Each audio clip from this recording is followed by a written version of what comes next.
Hello everyone, it's Hamble here. So as you may know, bowling is like one of my favorite sports to play and also to teach. And so this is the wakelet page of resources that I made that you can certainly use.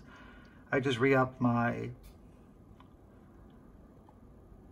enrollment fee with the PBA, so I'm a member for another year. So here is some of the resources you see on this page. And I also want to introduce a couple new topics and concepts so you could do. So this is a great article because the story of bowling, it's a lifelong sport, but what really got me into bowling was my father. And when my parents divorced when I was 10, I really stuck with bowling because it was just something like common ground that he and I had. So that was really the whole of it. This is one of my favorite games, Bowlerama.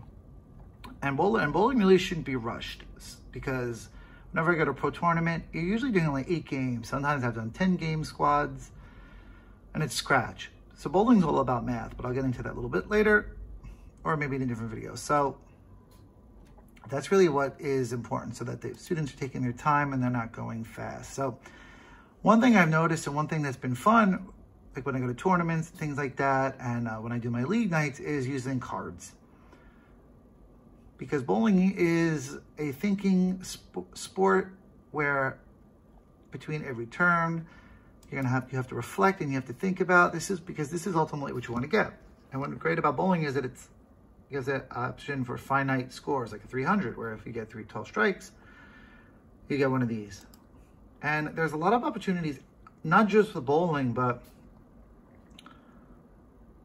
that you could get awards, 300 games, 800 series, which is like average like 270 for 3 games, which is like really phenomenal. One of my favorite magazines to look into, Bowling This Month. These are just 10 exercises that every bowler should do. So bowling is really whatever other exercises, like muscular strength exercises, muscular endurance exercises really help out. So that's the half of it. And those are some things also to consider.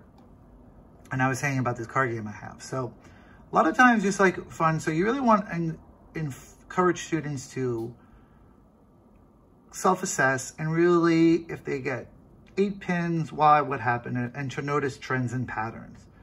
Like for example, like I'll notice sometimes like if I get the first 9, but then I get 9 in the first frame over here, usually patterns tend to develop in bowling. So that's one thing to consider. Also, with these scorecards, there are a lot of different things you can do. Okay?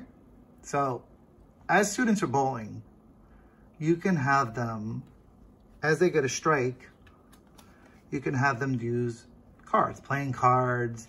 I like to use the fit deck cards.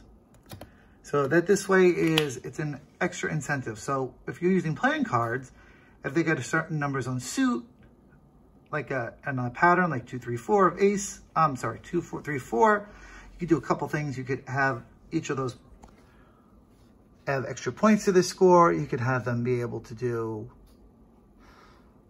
all kinds of things. You could have them maybe fix an open frame where they didn't get a strike. Or you could also have them do one color. You could also have them make your other team do an exercises, definitely, especially like these 2 green. I like the fit deck cards. You can get them on Amazon. They're great. And they're just really good because they also have that. So it could also add extra, not as a consequence, but just extra something fun. So, and if students keep getting strikes, and it may be possible that they have like all kinds of different cards. And maybe if there's no commonalities, you could have them, each card is worth 5 points or 1 point, whatever, you could always add it. So there's a lot of different things you do, and it's adding cards. So that will encourage, and that's really what you want to have students focus on, the best way to do it, to make it authentic and true to life bowling. Because as my father always said, how do you get to the Hall of Fame? And he would always joke around and say, oh, you take I-95.